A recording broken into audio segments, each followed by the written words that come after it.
এই common noun এবং এই প্রপার নাউন নিয়ে আবার অনেকের মধ্যে সন্দেহ তৈরি হয়। এই সন্দেহ দূর করার জন্য আমি একটু গণিতের ব্যাখ্যা দেব। আসসালামু আলাইকুম, চলে আসলাম আজকে লেকচার 2।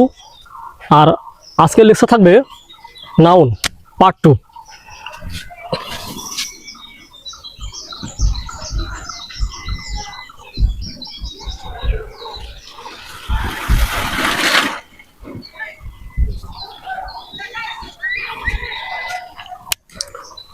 আজকের টপিক সেই জায়গা থেকে শুরু করব, এই নাউন 1 যেখান থেকে শেষ করেছিলাম। তো গতকাল শুধু নাউন চিনেছিলাম, নাউন কাকে বলে, নাউন চেনার উপায়। আজকে আমরা নাউনের ক্লাসিফিকেশনগুলো দেখব, এরপর নাউনের মধ্যে পার্থক্যগুলো দেখব। নাউন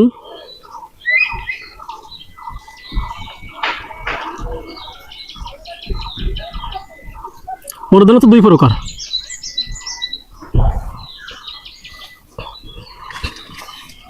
একটা হলো অ্যাবস্ট্রাক্ট নাউন, আর একটা হলো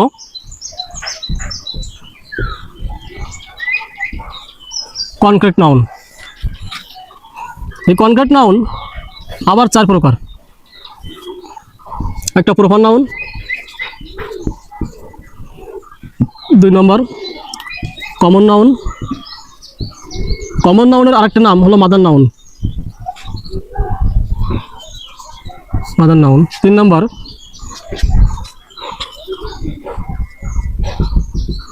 কালেকটিভ নাউন বা মাস নাউন। 4 নম্বর ম্যাটেরিয়াল নাউন। ম্যাটেরিয়াল নাউন, এই 4 প্রকারের নাউন। তাহলে মোট হলো 5 প্রকার, কিন্তু প্রধানত 2 প্রকার। আর কনক্রিট নাউন আবার 4 প্রকার। সবচেয়ে বেশি যেখানে ঝামেলাটা হয় সেটা হলো এই কমন নাউন এবং কালেকটিভ নাউন, এই 2 জায়গায় ঝামেলা হয়। আর এর সাথে রিলেটেড প্রপার নাউন। তো আজকে আমরা এই 3টা নাউনের ভেরিয়েশনটা দেখব।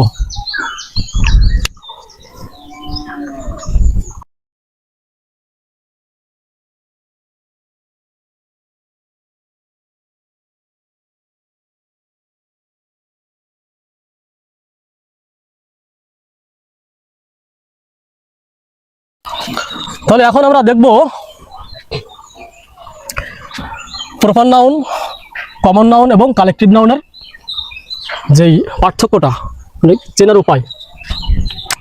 আমি এখানে প্রপার নাউনকে লিখি। Proper noun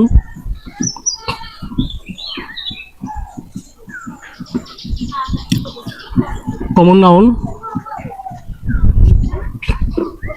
collective noun. Collective noun, common noun player যদি হয় তাহলে কালেকটিভ নাউন অবশ্যই হবে টিম।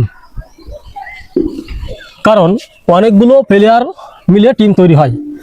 কালেকটিভ নাউন হলো একটা সমষ্টি বোঝাবে, মানে অনেকগুলো কমন নাউন মিলে একটা কালেকটিভ নাউন তৈরি হয়। কারণ একটা প্লেয়ার দিয়ে কিন্তু টিম হয় না। তার মানে এখানে একের অধিক প্লেয়ার আছে, হতে পারে 10 জন, 11 জন, 20 জন, অগণিত, কিন্তু একজন যে প্লেয়ার এটা নিশ্চিত। তাহলে এটা যদি কমন নাউন হয় তাহলে প্রপার নাউন হতে পারে রাকিব বা সাকিব, যে কোনো একজন ব্যক্তির নাম। আচ্ছা, এরপর কমন নাউন যদি হয় মেম্বার, তাহলে কালেকটিভ নাউন কি হতে পারে একটু চিন্তা করে বলেন তো। কালেকটিভ নাউন হতে পারে মানে অনেকগুলো মেম্বার বা সদস্য নিয়ে, হতে পারে একটা ফ্যামিলি গঠিত হতে পারে, অথবা গঠিত হতে পারে একটা ক্লাব।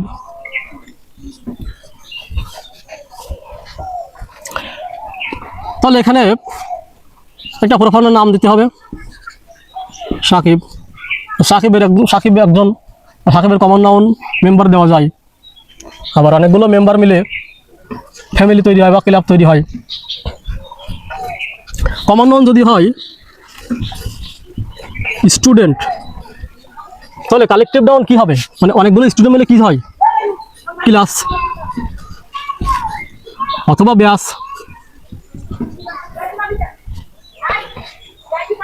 তাই এই স্টুডেন্ট যদি কমন নাউন হয় তাহলে প্রপার নাউন ধরেন দিলাম ঋতু বা মিতু, সেতু, মানে প্রপার নাউন হতে হবে, এক্সাক্ট কারো নাম হতে হবে। আচ্ছা, কমন নাউন যদি হয় বুক, তাহলে কালেকটিভ নাউন কি হতে পারে? অনেকগুলো বই মিলে কি তৈরি হয়? একটা লাইব্রেরি তৈরি হয়।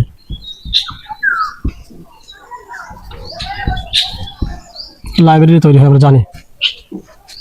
তাহলে বুকের একটা নাম হতে পারে হ্যামলেট বা গীতাঞ্জলি।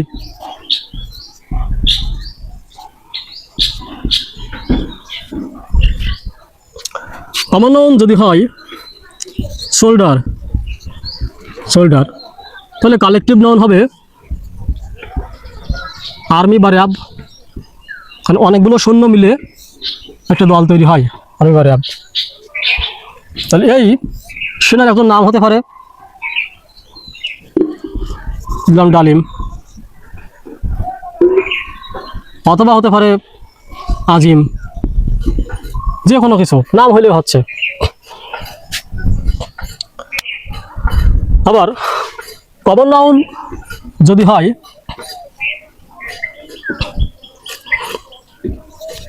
কাউ, তাহলে কালেকটিভ নাউন কি হতে পারে? হার্ড, মানে অনেকগুলো গরু, একদল গরু এরকম বোঝায়, অথবা ক্যাটেল দেওয়া যায়। এখানে গট দিতে পারি ছাগল। তাহলে কমন নাউন যদি গট হয় তাহলে প্রপার নাউন সরাসরি সেই ছাগলের নাম হতে পারে ব্ল্যাক বেঙ্গল।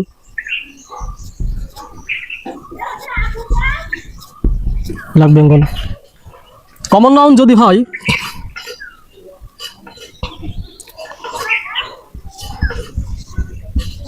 জাজ, তাহলে কালেকটিভ নাউন হবে জুরি,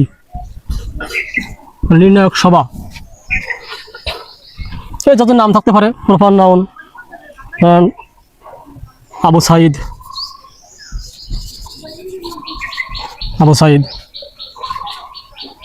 কমন নাউন যদি হয়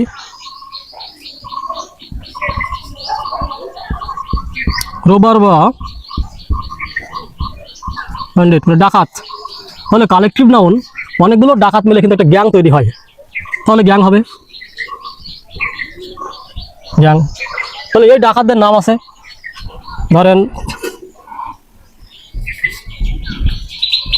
আমিন, হতে পারে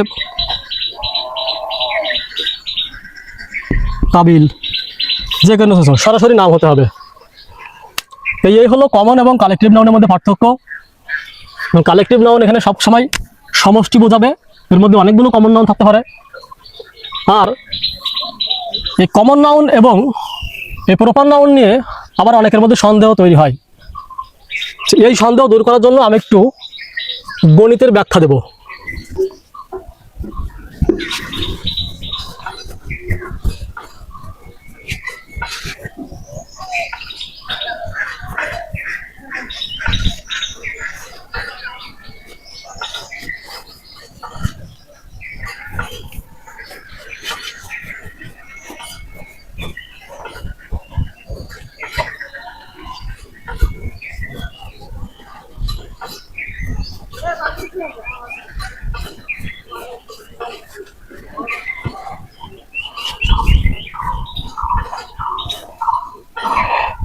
অনেকে বুঝতে পারে না যে কোনটা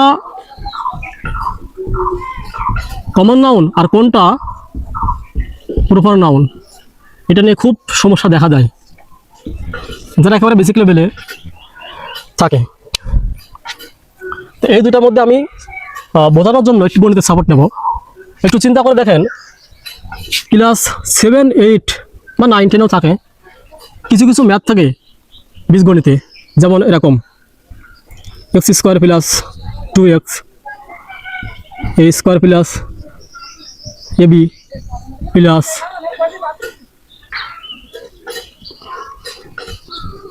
একই জিনিস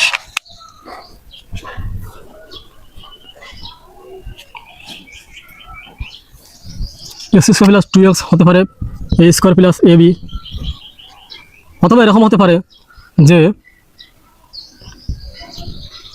CQ + C² b যাই হোক না কেন বিভিন্ন রাশি হতে পারে। আপনি একটু চিন্তা করবেন, যদি আমি এটা সমাধান করি এখান থেকে কি কমন নেওয়া যায়। উভয় ক্ষেত্রে এক্স আছে তো এক্স কমন নেব, তাহলে এক্স যদি কমন নেওয়া যায় তাহলে এ পাশে থাকবে এক্স আর এ পাশে থাকবে 2। যদি এটা সমাধান করে এখানেও এ আছে এখানেও এ আছে, সবচেয়ে ছোটো হলো এ কমনে থাকবে এ প্লাস বি। এখানে সবচেয়ে ছোটো হলে সি স্কোয়ার, এ পাশেও সি আছে এ পাশেও সি আছে, সি স্কোয়ার কমন যদি নিই তাহলে সি স্কোয়ার কমন যদি নেওয়া হয় থাকবে না বি প্লাস সি। তাহলে এখান থেকে কমন নেওয়া যাচ্ছে এই লাইনটা, এক্স এ আর সি কমন নিলাম, কারণ সেটা উভয় ক্ষেত্রে আছে।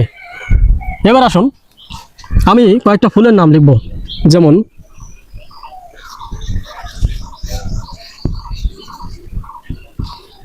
গোলাপ ফুল, বেলি ফুল, জবা ফুল। আমি কয়েকটা ফুলের নাম লিখলাম। আমি এই উদাহরণটা নিয়ে আসতেছি শুধু বোঝানোর জন্য, তাছাড়া এই ব্যাখ্যাটা এমন না। যারা একেবারে জিরো লেভেলে আছে তাদেরকে বোঝানোর জন্য আমি ব্যাখ্যাটা নিয়ে আসতেছি। তো আমি অনেকগুলো ফুলের নাম লিখলাম, গোলাপ ফুল, বেলি ফুল, জবা ফুল। তো এই যে শব্দগুলো আমি লিখলাম, এই প্রত্যেকটা জায়গায় দেখো ফুল আছে। এখানে যদি ফুল কমন নেওয়া যাবে কিনা, অবশ্যই ফুল কমন নেওয়া যাবে। এখানে যদি ফুল কমন নেওয়া যায় এখানে থাকবে গোলাপ, তারপর বেলি, তারপর জবা। তো এই যেটা কমন নিচ্ছি এটা হলো কমন নাউন, কমন নিচ্ছি তাই কমন নাউন। মানে বোঝানোর জন্য আমি এই ব্যাখ্যাটা দিলাম, এই যুক্তিটা দেখালাম। কমন নিচ্ছি তাই কমন নাউন। যদি কমন না আনে যেত তাহলে যেটা কমন নেওয়া যায় না সেটা কোনটা? গোলাপ কমন নেওয়া যায় না, বেলি কমন নেওয়া যায় না, জবা কমন নেওয়া যায় না, কারণ এগুলো প্রত্যেকটাতে নেই। কিন্তু ফুল সব জায়গায় আছে, তো সব জায়গায় আছে বলে কমন নেওয়া যাচ্ছে, আর কমন নেওয়া গেলেই সেটা কমন নাউন। বাকি যেগুলো থেকে যাচ্ছে এই সবগুলো গোলাপ, বেলি, জবা এগুলো প্রপার নাউন। আমি আরও একটা উদাহরণ দিই। কাঁঠাল একটা ফল, লেবু একটা ফল, আম একটা ফল, সবগুলো ফল। তাহলে ফল হলো কমন নাউন, আর কাঁঠাল, আম, লেবু এগুলো হলো প্রপার নাউন। কারণ যদি সরাসরি নাম থাকে, যে জিনিসটা সরাসরি নাম থাকে সেটা হলো প্রপার নাউন। যেমন আমি যদি রাকিব লিখি, রাকিব একটা proper noun. Rakib proper noun হলে এর কমন নাউন কি হতে পারে? ছেলে। রাকিব একজন ছেলে, ছেলে একটা নাউন, এটা কমন নাউন। ছেলের নাম আছে, হতে পারে রাকিব, করিম, যিশু, যে কোনো নাম হতে পারে। তাহলে এই হলো কমন নাউন এবং প্রপার নাউনের মধ্যে পার্থক্য।